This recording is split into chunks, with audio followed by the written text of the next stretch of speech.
Watching YouTube on a Samsung TV is very easy to do. Today I'm gonna show you how to do it. To watch YouTube on a Samsung TV, you can use the YouTube app that comes pre-installed on most Samsung smart TVs. If you have a newer Samsung TV, it's likely to support the YouTube app.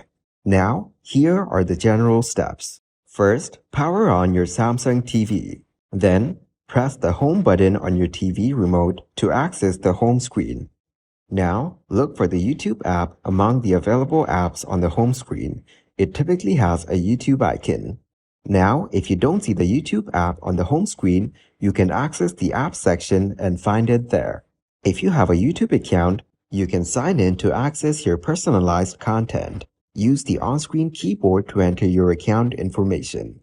Now, use the remote control to navigate to the YouTube app, search for videos, and browse content. After that, select the video you want to watch, and press the OK or play button on your remote to start streaming.